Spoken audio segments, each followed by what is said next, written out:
you, Marshall. Oh.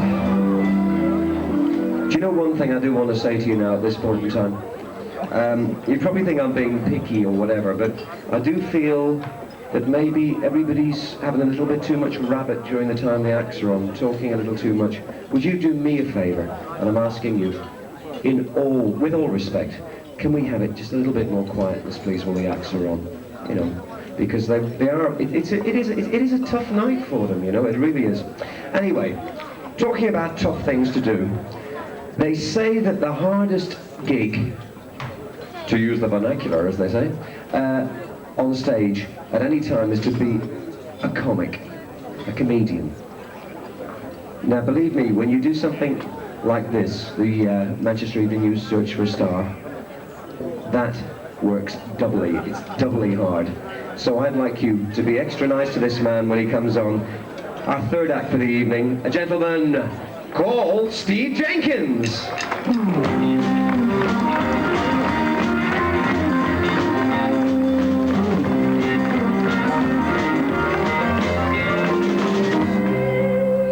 Oh, thank you very much. Good evening. Has that one been done? Good evening. Very nice to be back here at the Willows. Been recognised by so many people from last time. I was talking to a young lady before. She said, do you ever get nervous before you go on the stage? I said, no, never. She said, well, what are you doing in the ladies' toilets? Because it can happen to anybody, that, can't it? Eh? It's these pictures they put on the door, you can't tell who's who these days. I went into the gents, and I was stood there in the gents with my hands half empty. Like you do. And when you're a comedian, you see, everybody tells you jokes. This bloke come in, he stood next to me, he said, have you heard this one? I said, why, does it sing? Oh, what? Getting through to you now, aren't I? Tell me this joke. He said, the Pope has just announced that he's trying to get prostitution driven underground. The miners are going back to work tomorrow. No, we shouldn't call the miners, should we? They've done nothing. Somebody, did you see him on the telly, Arthur Scargill? Somebody threw a piece of coal at him today, Arthur Scargill. He was very surprised, he didn't know what had hit him. It's a funny name, that, isn't it? Scargill. Sounds like a wounded fish. He's just bought a Ferrari so he can make more pit stops. But let's not talk about the miners tonight, because we're all out to have a good time. Are we all out to have a good time? Yes. Testing, one, two. Who said this was a live audience? I don't care, because I'm out to have a laugh tonight and enjoy myself, because I've had such a bad week. Has anybody else had a bad week? Yes. No, I mean apart from tonight. My bad week started last Monday when I went to the doctors. He examined me, he said, I've got some good news and some bad news for you. I said, what's the bad news? He said, you're queer. I said, what's the good news? He said, I love you. He said, do you talk to your wife when you're making love? I said, yes, if there's a phone anywhere, of course. He said, and do you smoke afterwards? I said, I don't know, I've never looked. You don't, do you? This Pakistani came running in. He said, doctor, what's wrong with me? He said, you've got diarrhea. He said, thank God for that, I thought I was melting. I'm sorry, are you eating down there? I thought that was quite a clean, but actually, if you're having a meal, you've come on the right night tonight. The chef's washed his hands in the soup. Those mushrooms are very fresh, by the way. I saw them growing in the bowl in the gents. Hey, don't get scampy, whatever you do. They've got an arrangement with the Jewish hospital.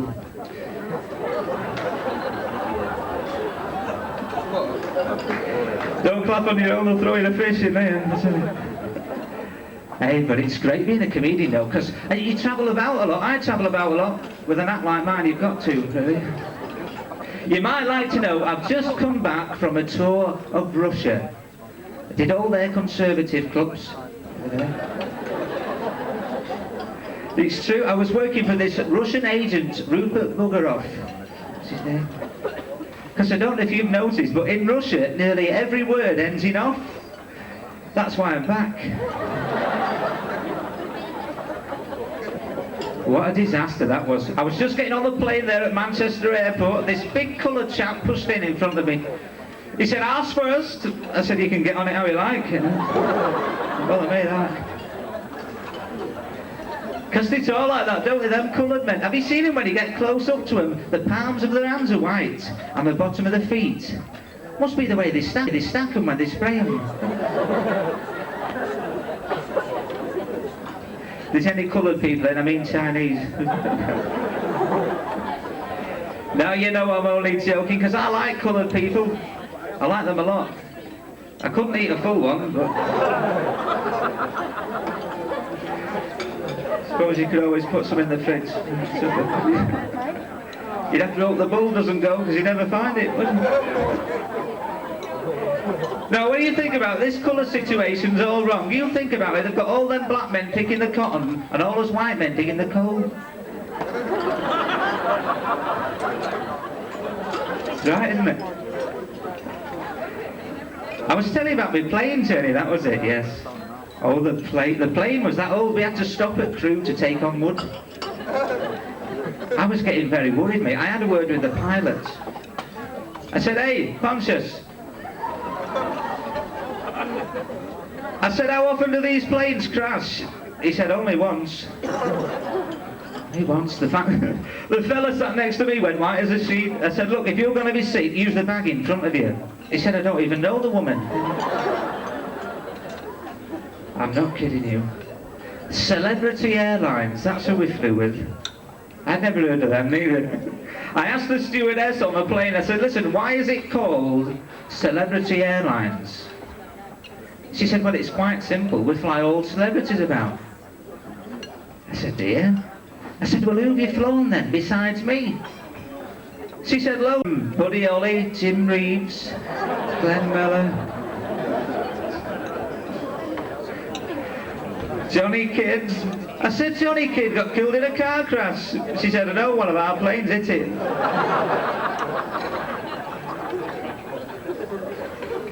Could have been worse though, couldn't it? Could have gone with Laker Airways. Do you remember him, Freddie?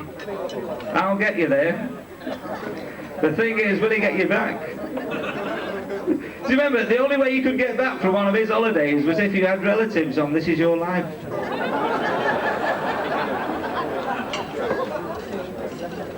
And they've got a new one now, haven't they? Virgin Airlines, eh? Virgin Airlines, what a name. I wonder where they're going to get their hostesses from. It's great going away though, isn't it, eh? Have you all booked your holidays for next year? Yes? Who said yes? Where are you going next year then? Hang on, sorry. Speak to me if you want, I'm not Arthur Scargill. You're going on your honeymoon? Where to? Blackpool, yes. Oh, it's nice there, Blackpool. Very good for rheumatism. I got mine there. But Spain, no, Spain you're going, aren't you? But you'll like it there, Spain, because they've got all those cafes, all those restaurants on the front, haven't they? All the tables and chairs out on the street. I don't know what you're going to Spain though. They've got that in Blackpool. It's called eviction. That went down well, that, didn't it? Here's another one you won't like.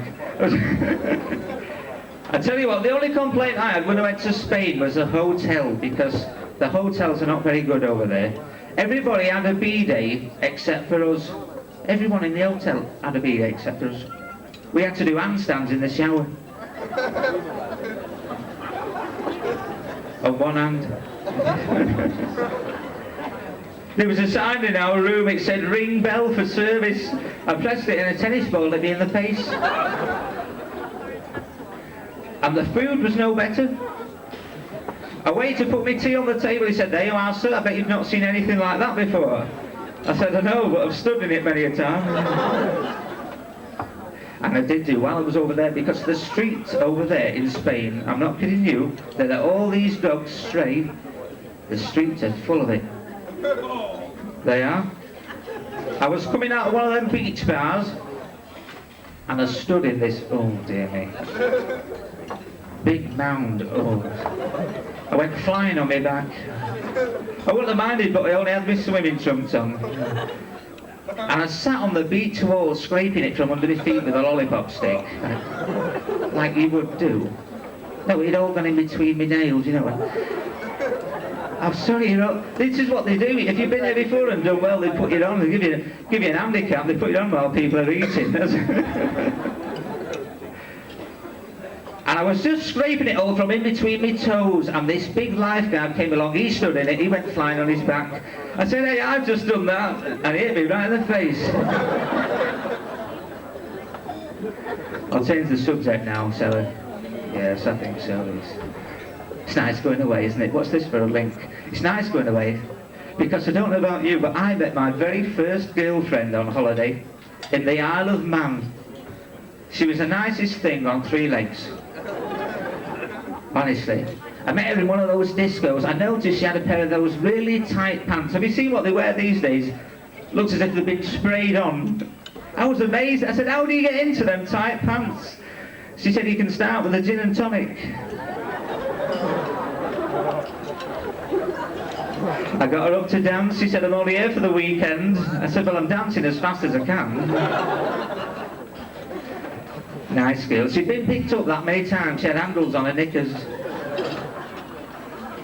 She did. She was the only girl I knew who could trip you up and get underneath you before you hit the floor. Did you know one like that as well? So there I was with this girl, 18 stone in the back of my Reliant.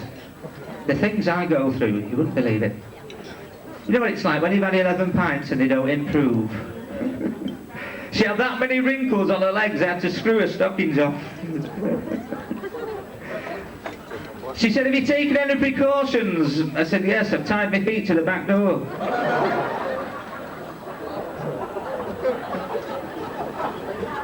Didn't do these in the heat. She was a lovely girl. She had everything. Spots, wallets. She came second in a beauty contest last week. Arthur Mullard won it. She looked a bit like Arthur Mullard. She had a big double chin dangling down here. You couldn't see it though, bottom lip covered it. I always remember when it was her birthday, took her out to the pictures. I never forget it, Halloween night was. I took her to see that new film. Have you seen the one, The Elephant Man? They've made a new one now, it's a musical version. It's called Put on a Happy Face. It was on with this horror film all about the Jehovah's Witnesses called Don't Open the Door. It was great.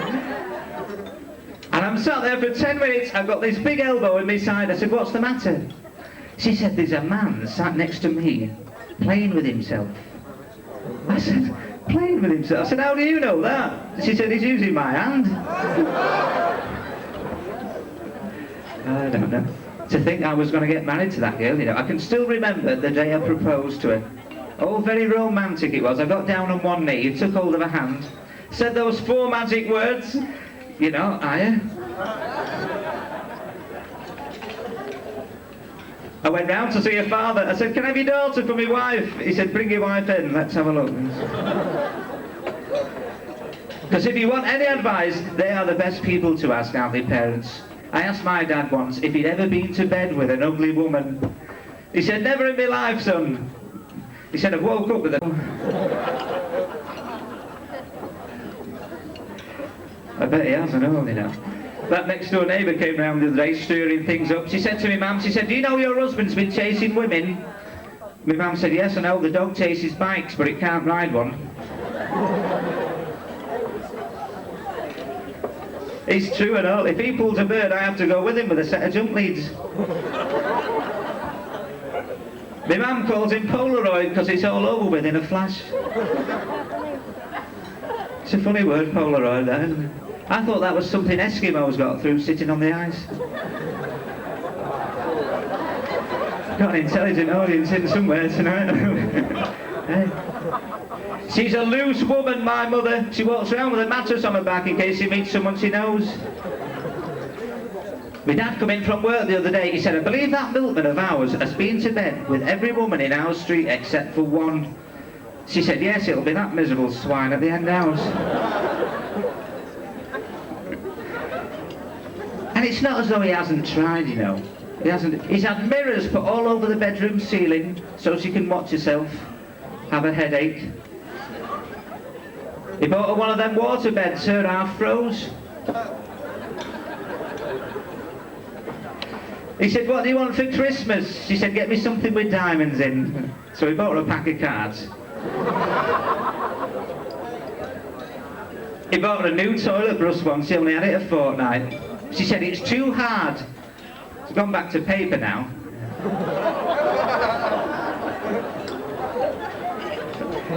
Oh dear. You can tell it's getting near Christmas, can't you? Thin men are talking. Hey, they come round every year asking for money, don't they? I don't know why we give them any money, because we've been helping them all year. We get up early every Tuesday morning, go downstairs, tip all the rubbish on the garden path, just to save them doing it. I remember Christmas when I was a little lad. I came in one day, I said, I've got my eye on a brand new bike, Mum. She said, well, keep your eye on it, son, you'll never get your arse on it. I said, no, I want something to play with. She cut a hole in my pockets. You know what she gave me for Christmas? An empty box. Oh. Told me it was an Action Man deserter.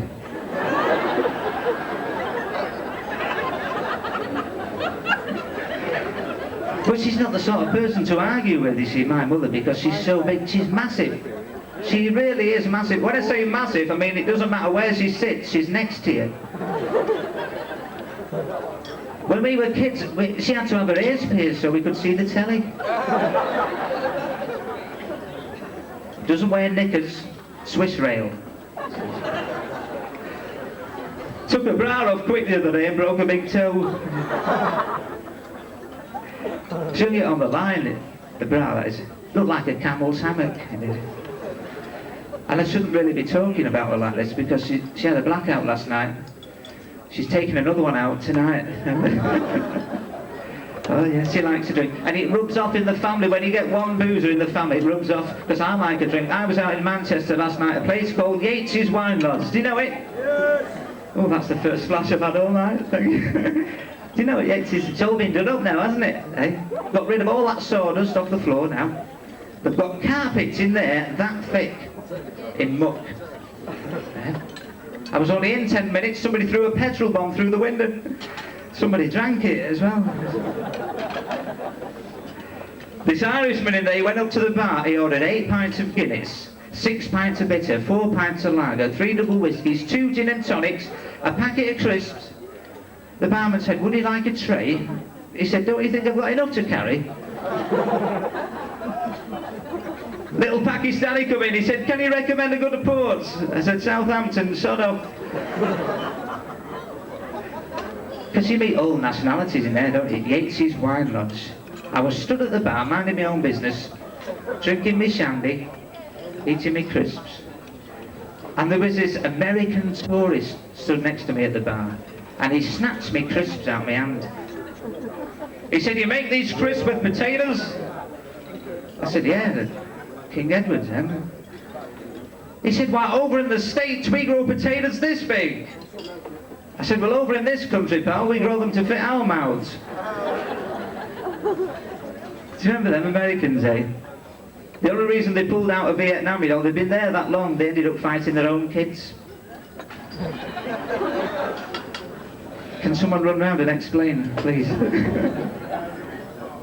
I told him that, you know. He got all upset and abusive. He started swearing at me as well. He said, well, I think Great Britain is the arsehole of the world. I said, are you just passing through then? Ladies and gentlemen, I think I'll finish this spot now, before it festers. Before I go, I'd like to say what a marvellous audience you've been tonight. I would like to say that, really. I hope I get a rebooking because I would like to come back and watch you all again. I think I am coming back actually next Christmas because I've just heard the manager say there'll be a cold night before we have him back again. So let's see you again from me, Steve Jenkins. Good night, God bless. Thank you very much.